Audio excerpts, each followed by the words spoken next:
Class 10th में प्रश्नावली 3.3 का पहले का चौथा सवाल है। सवाल है निम्नलिखित समीकरणों के युग्म को विलोपन विधि तथा प्रतिस्थापन विधि से हल कीजिए, कौन सी विधि अधिक उपयुक्त है। ठीक है, तो देखिए क्वेश्चन है x/2 plus 2y/3 equal to -1। ठीक है, और दूसरा है x minus y/3 equal to. ठीक है, तो पहले तो कर लीजिए समीकरण को थोड़े से आसान।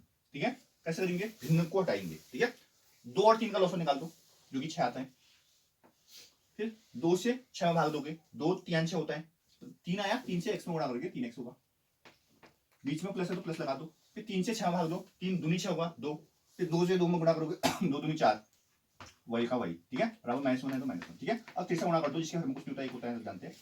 एक से किसी भी संख्या को गुणा करोगे तो वही आ जाएगी, 3x ऐसी रहेगा, 4y ऐसी रहेगा, बराबर -6 हो जाएगा। ये समीकरण बोल दो एक। ऐसी यहां भी भिन्न को हटाओ, जिसके हर में कुछ नहीं होता है, एक होता है, आप जानते हैं। 1 और 3 का लॉस आएगा 3, 1 से 3 में भाग दोगे 3 आएगा, 3 गुणा x 3x हो जाएगा, बीच में माइनस है, माइनस लगा दो, 3 से 3 में भाग दो, 3 कम 3 होगा, 1 गुणा y हो जाएगा, बराबर 3 है तो 3 कर दो, जिसके हर में कुछ नहीं होता है, एक होता है, जानते हो। किसका गुणा करो, 3x माइनस y बराबर 3 3 हो जाएगा, समीकरण हो जाएगा। क्लियर है, समझ में आया इतना, तो दिक्कत है इसको। अब क्या करेंगे, पहले कर लेते हैं विलोपन विधि से। ठीक है, विलोपन विधि लगा लेते हैं। ठीक है, देखो 3x प्लस 4y बराबर -3, ये समीकरण है। 3x माइनस y बराबर 9, दूसरा समीकरण। ठीक है, घटाने पर कर दो, क्यों कर दो, यहाँ भी 3x है, यहाँ भी 3x है, दोनों कैंसिल हो जाएंगे, होंगे नहीं होंगे बताओ, तो घटाने पर जो होंगे चिन्ह दे देंगे। हाँ, ये माइनस हो जाएगा, ये प्लस हो जाएगा, ये माइनस हो जाएगा। क्लियर है, ये दोनों कट जाएंगे। 4y में y जोड़ेंगे तो देखो y मतलब 1y हो गया है ना, 5y हो जाएगा। तो यहां भी माइनस है, समान चिन्ह है, तो समान चिन्ह जुड़ते हैं, जुड़ जाएंगे, 9 6 15 हो जाएगा। तो y बराबर क्या हो जाएगा, बुरा वाला भाग में -15/5, 5 3 15 हो जाएगा, y बराबर -3 हो जाएगा। फिर y बराबर -3 मान समीकरण, अब देखो y का मान रख दो समीकरण 2 में, 2 मैं रखने पर 2 में क्यों रखा, क्योंकि 2 में y का गुणांक कुछ नहीं, मल्टीप्लाई करने की जरूरत नहीं, ऊपर 4 से मल्टीप्लाई करना पड़ेगा इसलिए। ठीक है, तो कुछ समीकरण जो चुनेंगे आसान समीकरण चुनेंगे ज्यादा अच्छा रहेगा। ठीक है, माइनस y की जगह -3 रखना है, ब्रैकेट में -3 रखना। हाँ, एक माइनस इक्वेशन में है और एक माइनस वैल्यू में है। ठीक है, तो ये y का मान है ना, y की जगह -3 रखना है, तो माइनस आगे से हो तो ऐसे रहेगा, इक्वल टू 9, तो x 3x है, थोड़ी 3x माइनस माइनस प्लस हो गया। ठीक है, 3x रहेगा बराबर 9, तो क्या हो जाएगा, 3x बराबर 9 माइनस 3, तो 3x बराबर क्या हो जाएगा यहाँ पर 6, x बराबर क्या होगा, बड़ा वाला भाग में 6 3 3 दूनी 6,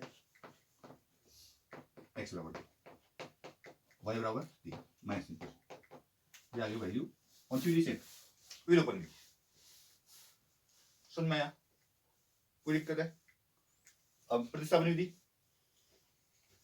प्रतिस्थापन विधि देखिए। ठीक है, तो प्रतिस्थापन विधि चालू कर रहा हूं, देखिए समीकरण 2 से, समीकरण 2 को देखो, 3x माइनस 9 बराबर y, y का मान निकाल दिया। देखो 3x को ये रहने दिया, 9 को यहाँ ले गए, तो ये -9 हो जाएगा, ये माइनस y वहां जाएगा, प्लस y हो गया, तो y बराबर 3x माइनस 9 हो गया। इधर समझ आया, y का मान रखोगे, समीकरण 2 से निकालना है तो समीकरण 1 y का मान समीकरण 1 में रखें,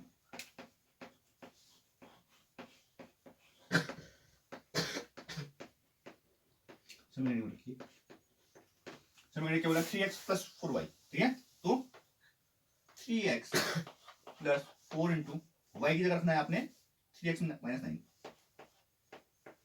बराबर -6। ठीक है, 3x ऐसे रहेगा प्लस ऐसे रहेगा, तो 4 क्या 12 हो जाएगा, x का x माइनस 9 चौको 36 हो जाएगा बराबर माइनस।